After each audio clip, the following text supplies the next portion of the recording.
Season 3 of The Pass is here. I know it's long overdue. We have a new intro. We still got the same content. Well, actually, it's a little bit of new content because there's new things going on in 2019. So buckle up. We got a lot of things to talk about on The Pass.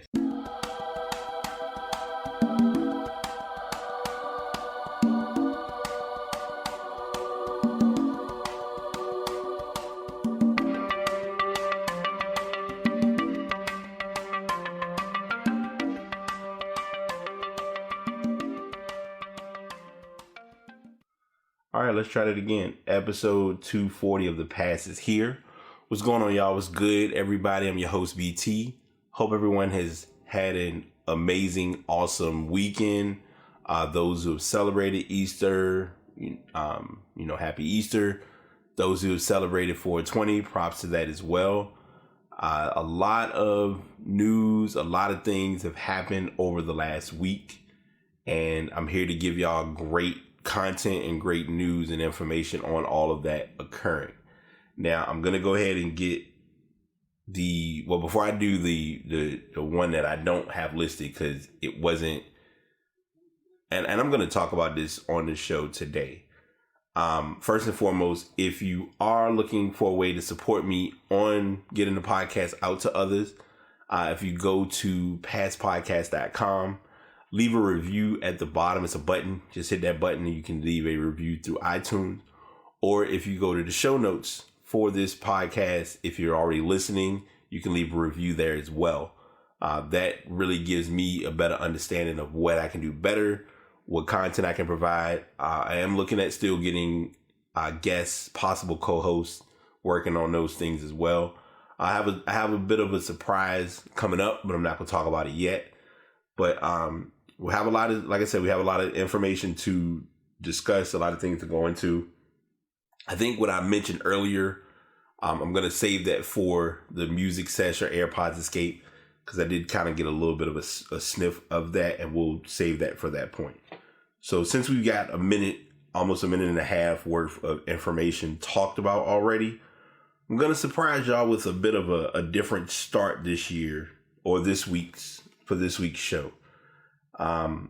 Hockey has had some surprises. I will say that in the most polite way as possible.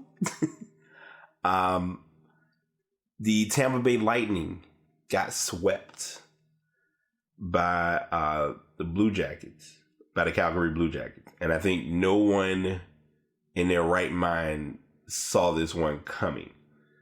They're going to be facing the winner of the Boston-Toronto series, which is still active. It's actually tied up 3-3, with Game 7 being on tomorrow, or on the 23rd, whenever you listen to this show. We have the Caps and the Hurricanes. They're still in a close match. The Capitals are ahead 3-2. Game 6 will be played today. Depending on when you listen to the show, it will be on the 22nd. And the Islanders and the Penguins, that series also was swept. So the Penguins got swept, which really tells you a lot about how the season has gone. I'm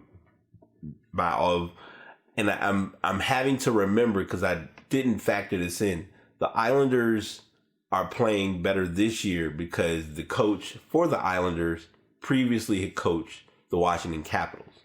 So you're kind of getting that new coach, new flair, new style, and it looks like it's paying off early and often. If you look at on the other side, Dallas and Nashville, Dallas is ahead 3-2, and with the Blues and the Winnipeg Jets, the Jets did actually win that series. I'm sorry, St. Louis Jets. Oh, excuse me. I'm sorry. St. Louis Blues won that series. See, I'm confused. St. Louis Blues won the series 4-2. I had to look at it a couple times because of how they got it worded on here. Another upset that no one really expected. Calgary was able to beat the Colorado Avalanche, the Calgary Flames. They beat them 4-1. And finally, the reigning Western Conference champions, Las Vegas is tied. The Las Vegas Golden Knights are tied with the San Jose Sharks 3-3. and they're playing Game 7 on Tuesday. So those are all the matches right now in Stanley Cup action. I've been kind of catching scores and highlights as I can, because a lot of times, most of the games when they're on, I'm usually not in front of a TV. So it's just one of those things that I call it like I see it. So that's that. NBA, y'all know that's my hometown. That's my stomping ground of talk with the podcast. I don't sugarcoat it. I don't fabricate it. No need to. And we're here. So we're a little bit deeper into the playoffs. As of right now, one team has been swept. So as they called it on TNT, the Indiana Pacers have officially been sent to go fishing. And it's a different Pacers team, because they were kind of playing their offense through Miles Turner. Oladipo is out. He's still, recovering from his injury. So you had that occur with Boston just kind of steamrolling their way to the next round. They're going to be facing the winner of the Milwaukee-Detroit series, which right now, unless something crazy happens, I feel like Milwaukee's going to sweep that series. If Milwaukee sweeps, that's going to tell a lot, which I don't like it. It's going to play I feel like it's going to play into the MVP discussion, because then that could probably give Giannis his flowers and his earning of getting MVP. On the other side of these, Philadelphia is ahead of Brooklyn 3-1. I think when Brooklyn won that one game in Philly, everyone was kind of shocked and concerned, but Philly turned it around. They won 2 in Brooklyn. The last matchup there was a little bit of a scuffle. It wasn't a fight, because I don't feel basketball players and me don't fight. I'm just going to be honest. It was more of a scuffle where you had two guys kind of pushing back and forth. Dudley was fined, and Jared Dudley was fined, and Jimmy Butler was fined for that altercation. And finally, Toronto and Orlando. Toronto's ahead 3-1. I think when Orlando won the first game, no one expected that, but here we are. And right now, they're on the verge of finishing up the series when they get back to Toronto. So we'll see how that all plays out. Sliding over to the West, I think this is a series that could have gone better, but we're also having to remember with Golden State, they're a 1 seed, and with the Clippers, they're an 8 seed. The Clippers don't really have an inside presence or really a shooting presence like Golden State. Golden State has three players who shoot above 40% from within the 30 to 40 range from 3. So the Clippers don't really have the shooting power to compete with that. I know when they won game 2, everyone looked at it like, oh my gosh, like Golden State actually does bleed, or they do have a bit of concern. But it wasn't as pressed as expected. So it turned out Golden State's ahead in that series 3-1. Houston, strong chance they're going to sweep tonight. They play against Utah. They're ahead 3-0. Portland and OKC. I think when OKC won game 3, it looked like it was going to become a series and possibly OKC winning game 4, which didn't turn out as being the case. This could also mean that Damian Lillard will finally get over his first round hump. He's kind of going through, it's almost deja vu, because we went through the same scenario with Carmelo Anthony during his career in the NBA. And finally, Denver and San Antonio, we have a series, I guess you could say. I think their series is actually the only series that is 2-2. Denver lost one of their games to San Antonio in Denver, and the exact opposite occurred in San Antonio. So it's now tied up going back to Denver, and that's kind of the A to Z of that series. I feel like it's fitting to do this, but I don't have it. I'm not going to do the chant, but it's the champions. I said I wasn't going to do it, but I'll do it anyway. We have our final four for the UEFA Champions League. It is Barcelona, Liverpool, Tottenham Spurs, and Ajax. Before anybody kills me, I have called it Ajax for the longest time, but I'm glad that I've learned sports a lot better, and it's called Ajax. There's information regarding these four teams. I will say there was a lot of talk with Man City being upset, which I think shocked a lot of people in this matchup. If I were to look at these four teams, the two that have the strongest shot offhand would be either Liverpool or Barcelona. Liverpool has been playing really good soccer and good form in the Premier League. They're actually number one right now, which is still shocking. And Barcelona has been Barcelona. There's not really a modest way of saying it. There really hasn't been any stoppage in their league or their division of soccer. Ajax is a great team, don't get me wrong. Harry Kane, anyone who knows Tottenham, you'll automatically link Harry Kane. So that's a good, they're a good team to look at as well in this Final Four. And it's kind of interesting because looking at the matchups, it's even worse because Barcelona has to play Liverpool first, and then Ajax plays Tottenham. And so that's kind of your matchups or your breakdown of what we're looking at between your UEFA Champions League teams. I do not believe, or I did not think we would have this as a story. And I know it's I haven't recorded in a while, so it's kind of like I won't say this is a stale topic, but this is a topic that hit. So I'm like, we're going to talk about it because no one by a long shot expected this to occur. Tiger is back. And there's no funny way to put it in regards to him playing the way he has. He proved to the table that he was back in form. This was his first Masters since 2005.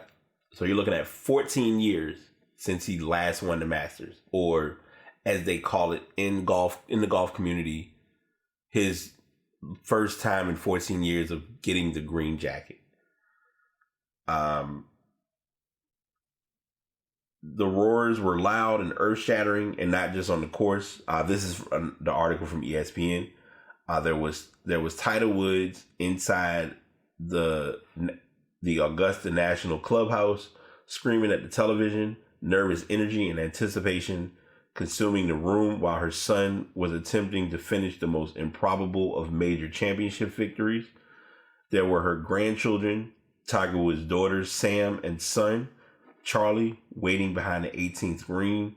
Their trip to one of the game's most historic sites about to be rewarded with a Masters triumph that few dreamed possible. Woods had a shot to spare on the final hole as he tapped in for a bogey that wrapped the final round 70 and a one-stroke victory over Brooke Koepka, Dustin Johnson, and Xander Schauffele, and produced his 15th major title, 11 years after the previous one and his 5th green jacket.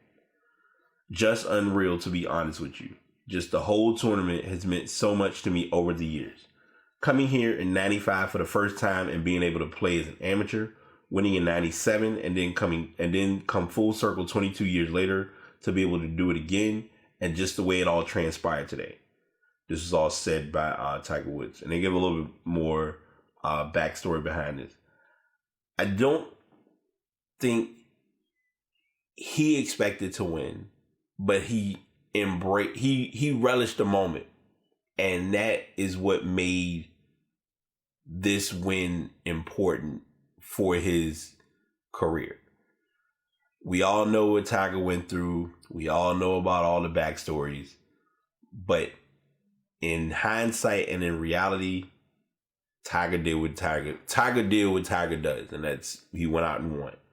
So, as the saying goes, and I've said this before on the podcast, give him his roses, give him his flowers, let him earn his W, and let's move forward. I had this in my notebook, but I didn't put this as a topic, so I'm going to talk about it now because this was a big story that broke the day after Tiger won. Russell Wilson was trying to get a deal struck by tax day, aka April 15th. And late Monday on the 15th, the Seahawks were able to get a deal in place where Russell Wilson is now considered to be the highest paid quarterback. He was able to earn 4 year. The contract is all right. I feel like I needed to take that whole article out of this conversation. I'm sitting here reading. I'm just reading it too. Didn't look at the date or nothing. All right. So let's rewind because I just wasted a good amount of time to read information that I'm not good at reading. And so that topic of that link will be removed from the show notes. And it's teaching me that I'm going to do better with my branding as a podcaster. So Russell Wilson is sticking around with the Seattle Seahawks as the highest paid player in the NFL. He posted a video on social media early Tuesday saying, "Seattle, we got a deal," shortly after agreeing to a $140 million 4-year extension with the Seahawks. Same agent, Mark Rogers. The deal runs through 2023 and includes a $65 million bonus, a no-trade clause, and $107 million of guaranteed money. His per-year average is $30 million. His per-year average of $35 million tops Aaron Rodgers' average annual salary of $33.5 as part of the $134 million extension that he signed with the Packers. Wilson's current deal, which I just talked about, 87.6 for 4-year deals, is going to expire at the end of the upcoming season. Russell's goal and his hope was that he would continue his career with the Seahawks and continue to bring championships to this town. He believes there is still unfinished business, and he is looking forward to pursuing that without having to worry about contracts and his future. Wilson, who is 30 years old, had set a midnight deadline for a new deal with Seattle. He wanted certainty about his contract before the start of the team's off-season workout program, which began on Monday. Wilson showed up for the first day, and by the end of the night was posting a video with his wife Sierra announcing the agreement. And they showed a video which is dated April the 16th. This is more online with what we expect. We're in like a Twitter-based era, which is amazing. But anyway, yeah, and they give a little bit of backstory and information. Wilson deserved his deal. And the only reason I'm very adamant on saying that he deserved his deal is because we don't realize what we're seeing in talent. In the Seahawks organization, even with everyone leaving, the team reformatted or revised, quote unquote, the Legion of Boom, because you had Sherman, you had their cornerback who left, Marshawn Lynch left. He really hasn't had any good wideouts like talking about it, and here it is. You made this team still keep intact. Becoming or going 10-6 in that division or in the NFC period is not an easy task, whether you understand that or not. And so for him to achieve that, it says a lot about his way of playing, his way of thinking, his whole process behind this. So that's that's kind of the gist of that deal and the story behind him going to stay with the Seahawks. I had to read that story. And before we go any further, my bad reading that other story, because I'm sitting there, I'm reading it and I'm not putting it together. I'm like, 2015. Okay, this is an old story. So yeah, we got the new story, we got the new deal. So you can, if you want to consume and not take those 3 minutes to heart, I appreciate it. I may figure out a way to remove it. We'll figure it out, but we'll go from there. So I had an article initially listed that talked about the Flames being upset as well as the Lightning being upset, but I had those out of order, so we're just gonna leave that article out and act like it didn't exist. But to kind of bridge the sports and stuff segments, the NFL season has begun. Or I'm sorry, the NFL season is in the process of beginning, and we always know this based on how teams become creative with their introductions of their schedule, or as they call it, the unveiling of the schedule.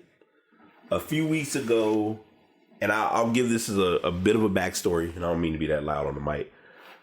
A few weeks ago, there was a leak of the Cleveland Browns schedule that showed some of the teams they would be playing. This team would be week 1, this team week 2, things of that nature.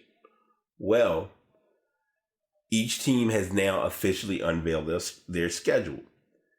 And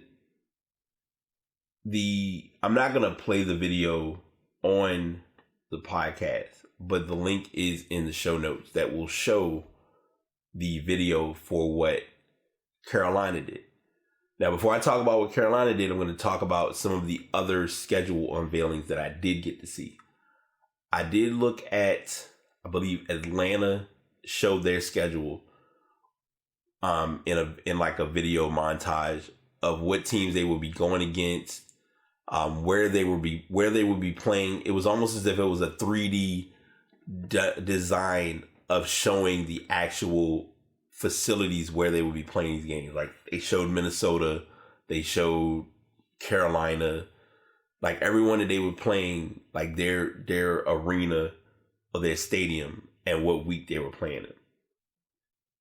And all of them look good. Like there weren't too many that I disapproved or whatever. Like I think the Browns even did a pretty good tribute montage type of design for their schedule release. So when I saw Carolina's, it kind of caught me off guard, but it was also like, this is what I'm here for this. And on the Kotaku link that I share, it was giving you the video of the Mario Kart field. It's a looping video from the matchup between the Redskins and the Panthers, and it shows that it's going to be in Carolina, and it's like they're picking their characters or picking which car you're going to use in Mario Kart, and this is like the OG Mario Kart. So they used all the different games. They had Halo. Halo, I think, was used for the bye week. They used NBA Jam. My bad. I'm tripping. They used NBA Jam. They used Tony Hawk's Pro Skater. They made mention that JJ Watt didn't look like he would be a Tony Hawk person. I'm going to play it, but I'm not going to play it loud because I don't want y'all to hear it. Because it's, like I said, I'd rather you see the video to know what was done. Yeah, like I said, they did Tony Hawk. They did like a hurling bit. And like I said, as they're showing this, they're showing each team they're playing. They showed the road rash game or something like that. It was like one of those car games that came out. Of course, they used Madden, which makes sense. Because I want to say Madden was like, they used a couple Maddens actually. And from looking at, and I guess I'm giving this story also because we got the unveiling of team schedules. And a lot of these schedules are crazy. I'm not going to, before we go into it, I'm not going to break down every team schedule. Like, I humanly possibly am not going to even fool myself. They did Oregon Trail. Still shocked by that one. NBA Jam, I did mention. Let's see. Wrestling. There, they have Pokemon. I'm going to give a couple of them while I'm sitting here. Just to, oh gosh, 007. Enough said. Of course, I just mentioned the Mario Kart one. Pac-Man, or they trended it Pac-Cam.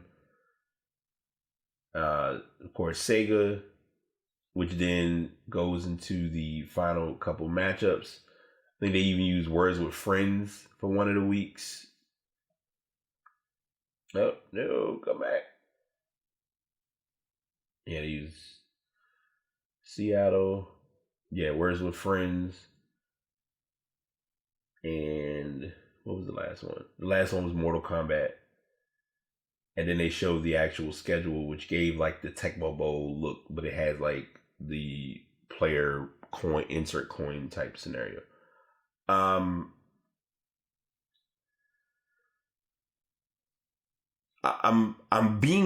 speechless a little bit because I want to make sure what I'm gonna say comes out properly. Carolina got smacked with their schedule this year. And I say smacked only because we're playing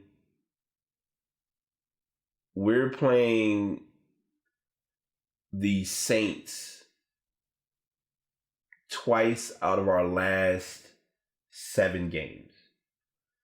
And we're playing Atlanta twice out of our last 8 games. They got us in Tampa Bay early, which is fine. So the full breakdown: Rams, Buccaneers, Cardinals, Texans, Jacksonville. Majority of our road games are early. Majority of our home games are early. Our bye week is week 7. We play San Francisco. We play Tampa Bay. So it's interesting. We play Tampa Bay in Carolina, but then the away game is the London matchup. And you have, like I said, week 9 is Tennessee. And then after week 10, it's like flip-flop.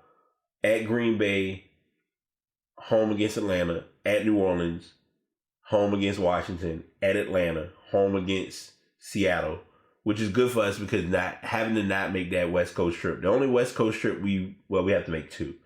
We have a West Coast trip against Arizona and one against San Fran. But at the end of the season, it's at Atlanta, home against Seattle, at the Colts, and home against New Orleans. So finishing out with a home matchup should be good, but then there's also how we're going to play against all our other matchups, who we're going to start, who we're going to sit. My roommate, who is also a Carolina fan, asked me this, and I'm going to be 100% honest. I don't know how our season is going to look this year for 2 reasons. One, I don't know if Cam is playing the full season. And 2, I don't know what to expect chemistry-wise coming into this new season. Because there was a lot of shakeups in the front office. There are a lot of guys who have taken other jobs. There are a lot of players who've left the team. I think Julius Peppers officially retired this year, if I'm not mistaken. So all of that comes into play in looking at what to possibly expect based on this transaction or based on this upcoming season. So that's all I have on. That's kind of all I have on that. Lord, it's a lot of stories, and I'm gonna try to get through these, but I'm not gonna. I want to give the content, but I don't want to rush them. where, as I mentioned, this is the sports and stuff segue. So, like I said, it's sports, but I'm stuffing it because that was like a bit of a tech talk as far as the NFL being creative with how they present schedules. Because in the NFL, it's a 17-week presentation of scheduling, whereas in the NBA, it's an 82-game scheduling presentation that really isn't going to have as much of a flair. But if anything, we're looking at, well, who plays on Christmas? Who plays on MLK? Who's playing before the All-Star break? What time is trade deadline? Like, those are the things you look at in the NFL schedule. I mean, the NBA schedule, because it's spread out over a longer period of time. Next up, we have anyone who's nostalgic and knowing TV knows about Jeopardy. Right now, Jeopardy is taking they're doing a bit of a brief filming break. Alex Trebek has been battling with cancer, and they're looking to get back on track this summer. He did share a video that talks about this. Well, he's going to be coming back. Well, actually, it's going to be after the summer. He's going to be seeing us in September, and he, did a nice sign off and gave some information on that. You can look at that video at your convenience. And I'm not rushing through these stories. I just don't want to, it's so many stories that I forgot about. And I'm wishing Trebek a speedy recovery. Alex Trebek has been in the game for a long time. Like, he's been doing this practically since I was born. Because they just post, in the article, it literally says, already working on our next season, the 36th year of Jeopardy. And I'm 36, so that says a lot about life and trends and how things have transpired. But anyway, this story I'm going to talk about, but I'm not going to be brief, but I want to talk about this because there is a lot. I want to be brief, but I want to really give this some attention. Recently, Samsung released the Galaxy Fold. The phones have been breaking due to the screen having a failure. There's been a misinterpretation of this, so I'm going to read this article and I'm going to explain. It may explain this on here, and I'm going to try to see if we can dive into this a little bit. The Galaxy Fold has two touchscreens, a smaller one that's activated when folding and a larger tablet-sized one that turns on when the device is opened up. On Wednesday, reporters at The Verge, Bloomberg, and CNBC said the larger screens on their Galaxy Fold units failed in various ways. A Samsung spokesperson said in an email statement on Wednesday night, "We will thoroughly inspect these units in person to determine the cause of the matter." The spokesperson also addressed the removal of the device's protective layer, which at least one reviewer reported doing. The main display on the Galaxy Fold features a top protective layer, which is part of the display structure designed to protect the screen from unintended scratches. Removing the protective layer or adding adhesives to the main display may cause damage. We will ensure this information is clearly delivered to our customers. Deirdre Bond of The Verge detailed a small budge on the crease of the device. The bulge pierced through the screen and eventually broke it, according to Bond. Samsung promptly sent a replacement. Mark Gurman posted photos of a screen that no longer functioned on the device. Half of the display seemed to be inactive. According to Gurman's tweet, the phone comes with a protective film that he had removed.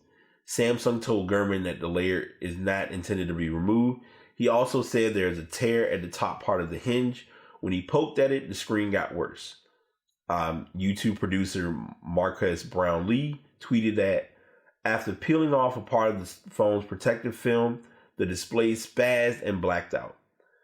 Kovac tweeted that he did not remove the film, but the screen still broke. Now, what you'd expect out of a device that costs nearly $2,000. The foldable phone, one of the first of its kind, was announced on February 20th in anticipation of the Fold's launch. The operating system would support foldable multi-display devices. The device is slated to be available to the public on April the 26th through AT&T and T-Mobile, so that will be this Friday.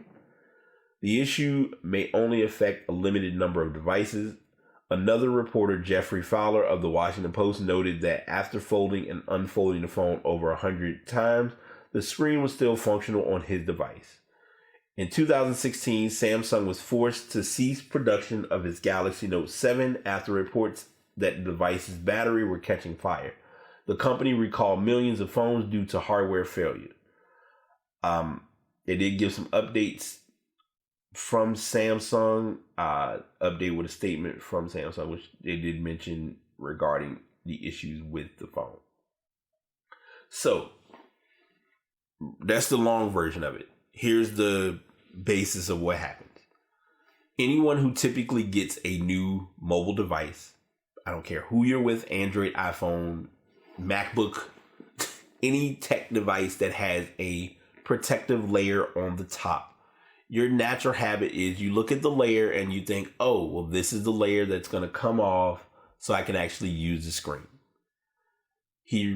Most of the reviewers of the device have been taking the layer off, and that layer actually is not supposed to be coming off, and it's been causing the screens or the devices to malfunction because it's part of the screen. Some devices or some users haven't even done that or gone that far, and these are a lot of prototypes, and it's still causing the phone to not function properly. This looks rough for Samsung, but it also may be a transparent statement that the fold concept may not be the wave. I mentioned this before, and my roommate and I, we had a really good conversation about this.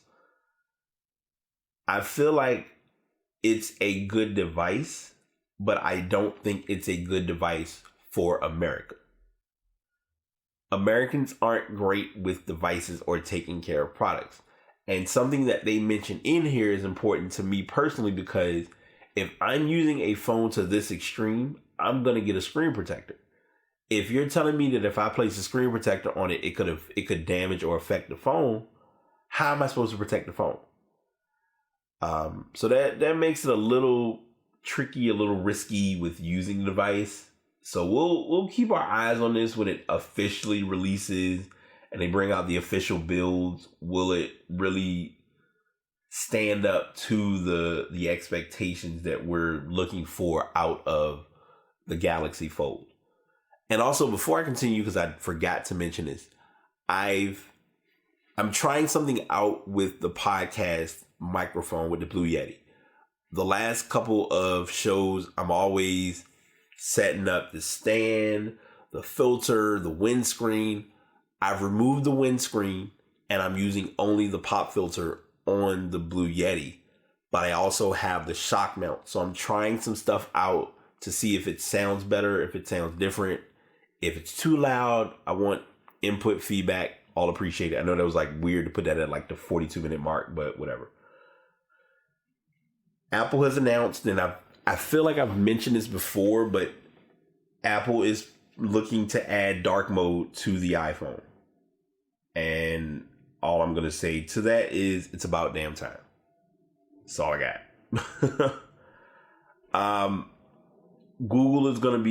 Google Chrome is experiencing a canary release known as, they're doing reader mode.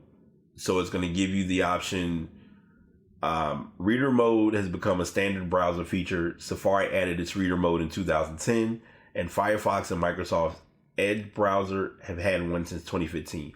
All three allow you to change the color of the background of your page and adjust the font size to whatever is most comfortable to read. The new reader mode isn't entirely new for Chrome. It existed for a while in the Android version of the app, where it's called Simplified View, and it can be turned on from the browser's accessibility menu. The desktop's version reader mode is a renamed port of this accessibility option, as noted in a bug report that was spotted back in February. If you want to enable this functionality, then you'll need to use the up-to-date version of Chrome's experimental Canary release. So you'll head over to, and they have the link, toggle the feature on and restart your browser. You can then put a tag into reader mode by clicking the settings button on the top right of the browser and selecting the still page. And he did update that Safari added reader mode in 2017. And they just give a little bit of a backstory behind all of that. Reader mode is something that is kind of similar to, so anyone who owns a Kindle or has a Kindle app for reading on their device. Typically, when we read from a book, your average book that you read from, it's a cream background, black lettering, good on the eyes. Well, on mobile devices, it's not the same. Most people who read or have devices set up to do that, I know for me personally, I have it set up so that, and it's kind of almost, you can almost say the reader feature is beneficial in the sense of with the iOS update coming possibly with dark mode, where you want to have everything be good for your eyes. A few months, I think it was either last month or the month before, I want to say March, Facebook Messenger got dark mode. And people were in awe and amazement of it because dark mode is such a useful tool to have that you wouldn't know or realize the extent of how useful it is until you start using it. And like, I'm sitting here now getting ready to change my back because I loved dark mode on my phone. I feel like more programs are getting on the dark mode wave. Facebook, everyone's waiting for Facebook to do it. I'm giving all that information because if you're reading certain articles, the typical person that goes on a browser viewing, yeah, they're doing it from their computer, but it also is beneficial to, if you're on your phone, to have that ability. So that's what the reader mode or the dark mode benefits for. I don't know if I'm gonna give this story any attention. Matter of fact, you know what? This is my podcast. I'm gonna do what I want. I'm gonna get rid of this story because I don't want to talk about that story because I don't. It had potential to be ass of the week, but it's also like a saddened point of the internet, and that's all I can say. I don't even know. I got a few more, and I got one story that was left out of sports, but we'll get to that in a sec. First and foremost, they've gotten creative on video games again. And I didn't even know this as being a story, but I'm glad it is a story. Anyone who knows or has played the video game NBA Live, which the most recent version is NBA Live 19, they've actually set it up so that Nipsey Hussle is a playable character in NBA Live. And this is the most recent update. Hip hop heads, and this is an actual announcement that was written. Hip hop heads are most familiar with Nipsey Hussle based on his lyrical skills and hard work ethic. The 23-year-old rapper has been on the scene since 2005, releasing a mixtape, Slauson Boy Volume 1, before eventually collaborating on tracks with Snoop Dogg, Drake, and other artists in the genre. His debut LP, Victory Lap, arrived in February of last year, going as high as number 4 on the US Billboard album charts. He now becomes the latest hip-hop star to transition to baller in the NBA Live 19 Creator Challenge. He joins NBA Live celebs Lil Dicky, YG, and Jadakiss among the rappers featured in this exciting ongoing challenge. I think this is great. I think this is a way of, as the statement has been said, the marathon continues. And I love that NBA Live took initiative in doing this. bluntly speaking, this is something that 2K is going to do. So people need to, if anyone's in like the, oh my God, I can't believe NBA 2K didn't touch it. 2K doesn't really do any downloadable characters or players. So I'm all for what NBA Live is doing with this. So I think it's great. As I always, I know it's been weeks, but still sending prayers and condolences to the Nipsey Hussle family, and extended family. This is an emotional moment, and I'm only going to say it's emotional. This is a bit of a personal story for me, so I'm not going to give this too much of a big hit, but I guess we're going to call this is the shutdown section of the podcast. So we're going to talk about two things that have shut down. One being, those who have played Burnout may have heard of the game Burnout Paradise. Well, Burnout Paradise will be shutting down their servers on August the 1st. And they are going to be keeping the remastered version of Burnout. Those servers will be fine and good to go. But the original Burnout Paradise itself will be shut down.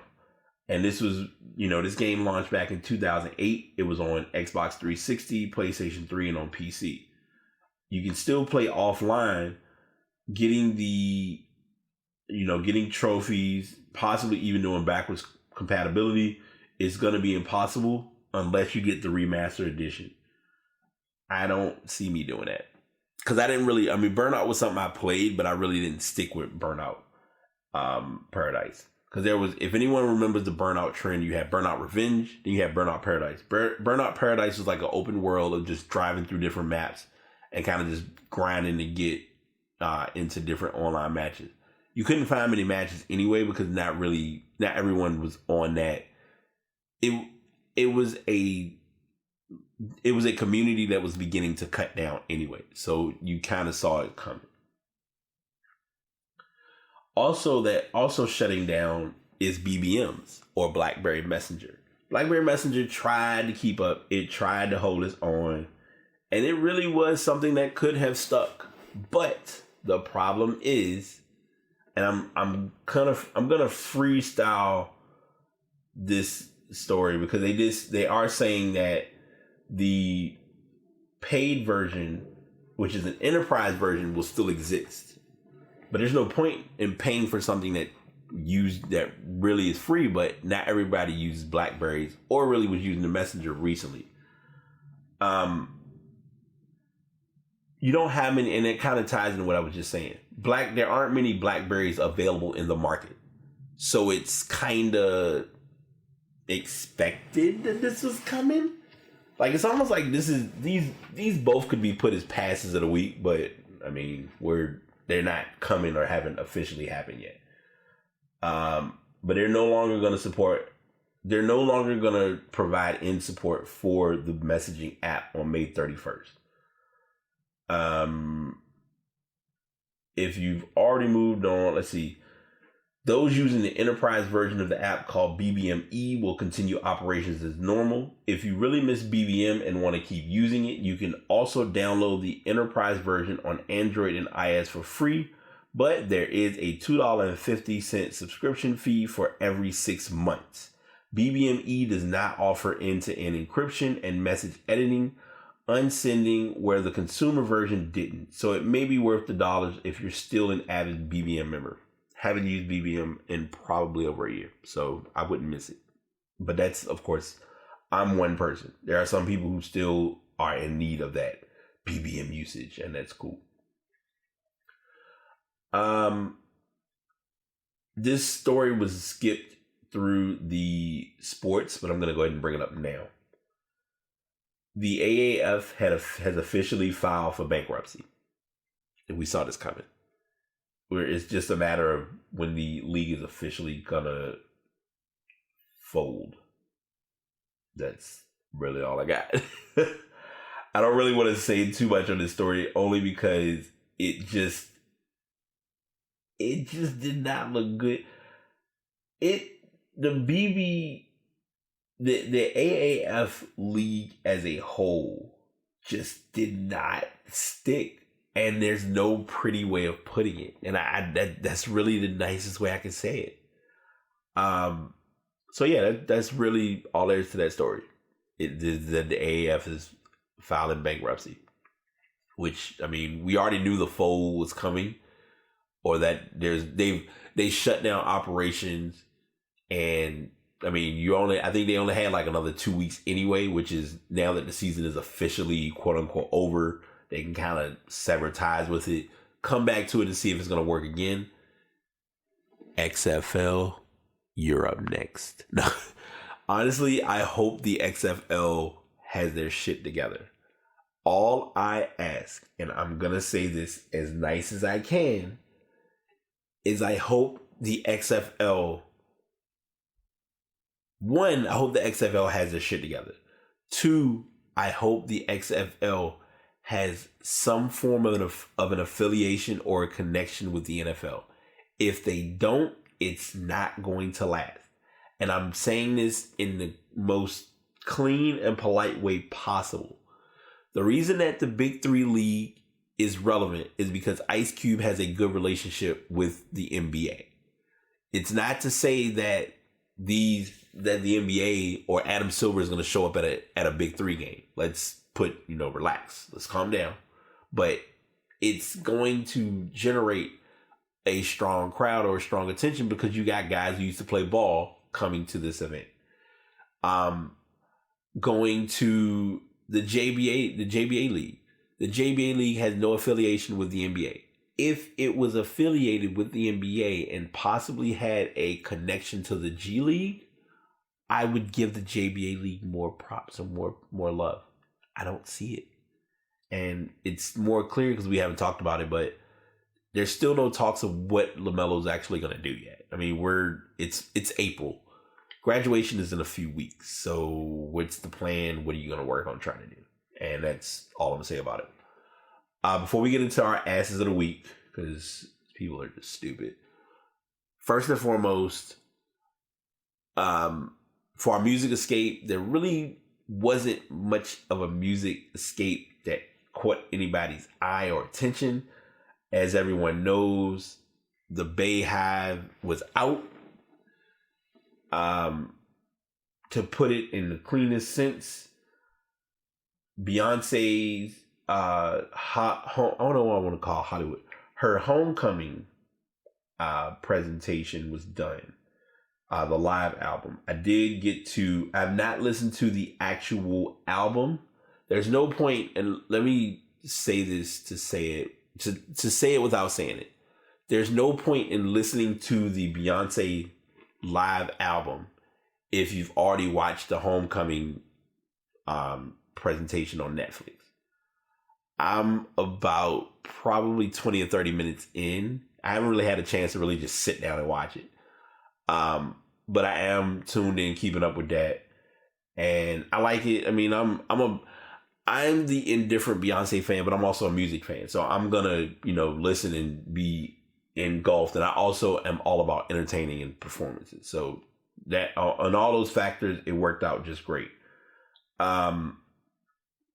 If you are wanting some new music, I personally would recommend listen to Lizzo's album, Cause I Love You.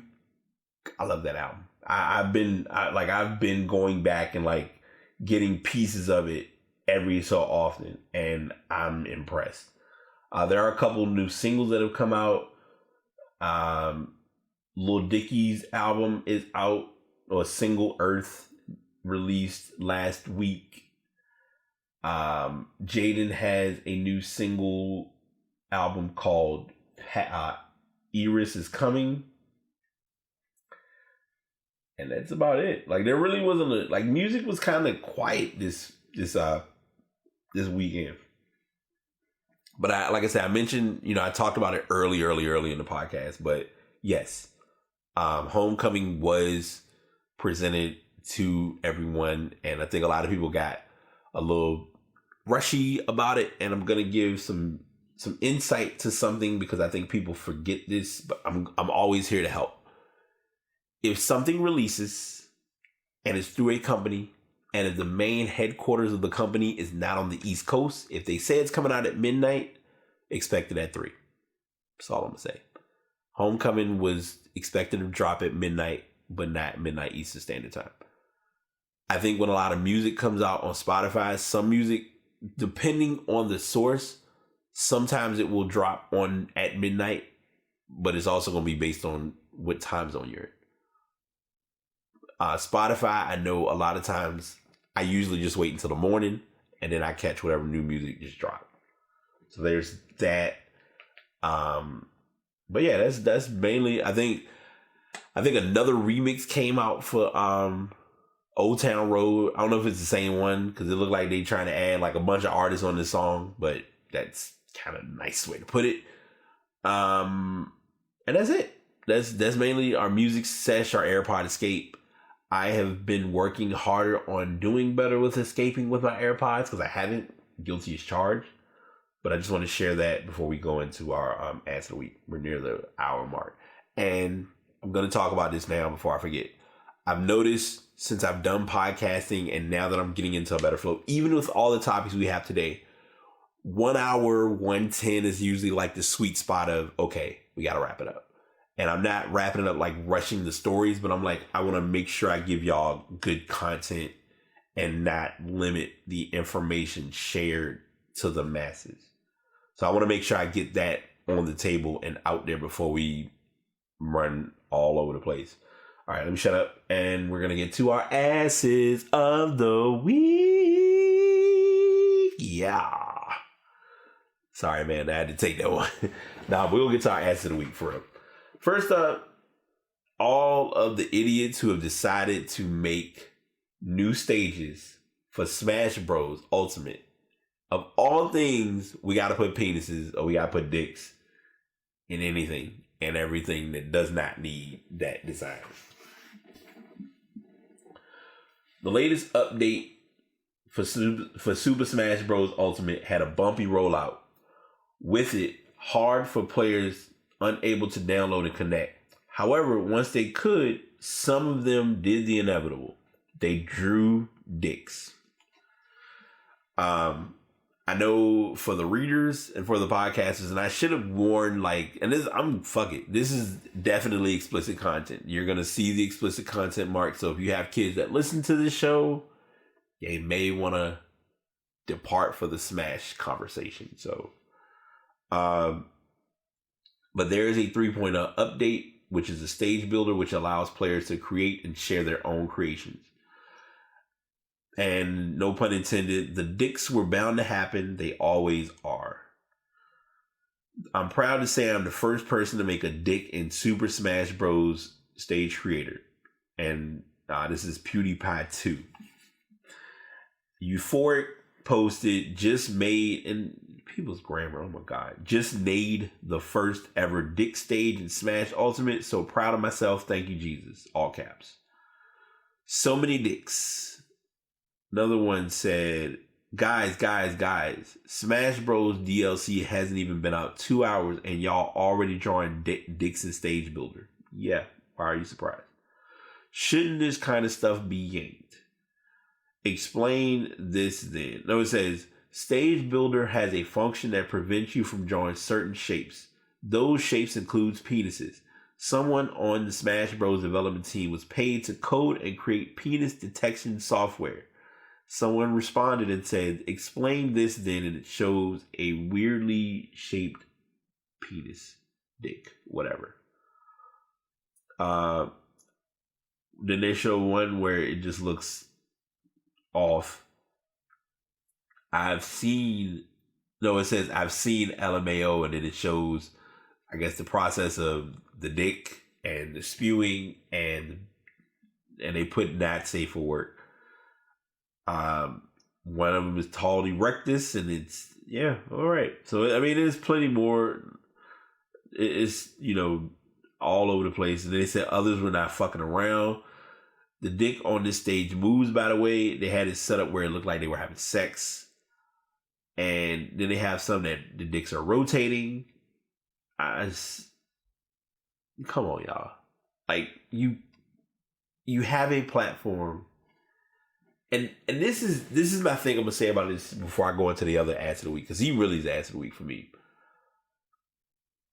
It's not how selfish or stupid it looks. It's how it impacts or is presented based on the community. That's not what the community is known for or even acknowledged in doing, or whatever the case may be. So to have this type of designing and presentation is just like, why? What's the point? But as the saying goes, people are going to do what they do. So it is what it is. I'm sitting here saying, finally, our other ass of the week, who is a former IGN editor, keyword IGN, which is not just a small group or a small company,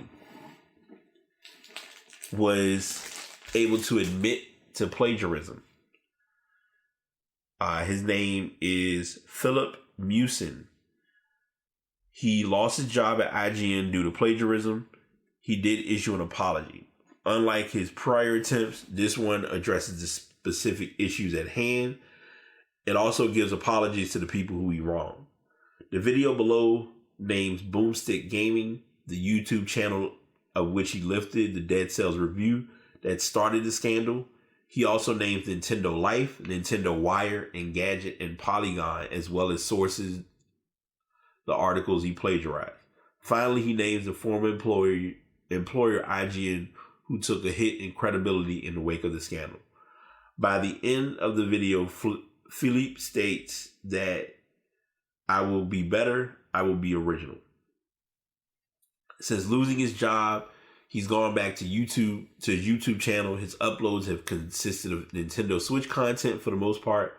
There was also the since deleted original apology video that got highly criticized for its insincerity.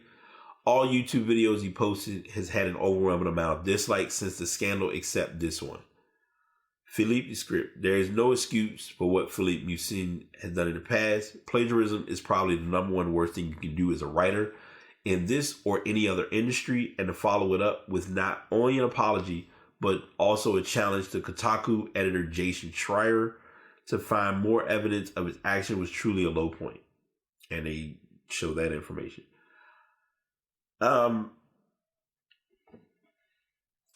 So I'm gonna process this as clean as I can.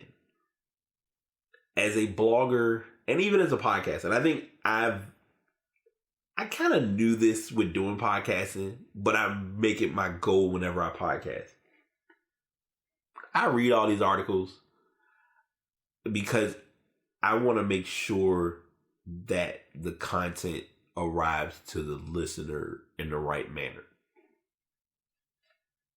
The worst thing you can do is share something and not give credit for where you're getting your stories.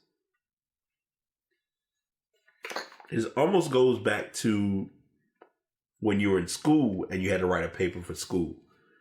And they always say to make sure you do your sources and you give your credit to those who you used during your writing. And this is no exception. In blogging and writing and content creating, credit goes a long way. At one point I tried, because I was really working with trying to get like other podcasters or writers, like giving them their credit and saying, hey, I appreciate what you wrote. You know, I just wanted to reach out. I did that for a few weeks, but the tough part about it is if you have a lot of articles, i.e. this week, trying to reach out to every single person, it takes that extra effort, but it also is looking at what's gained from that extra effort. This is going to be a subtle but a very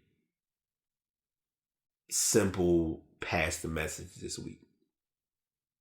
Because this article kind of gave me a little bit of inspiration for what we're going to pass as a message to, what I'm going to pass as a message to you all. And you can pass to someone else.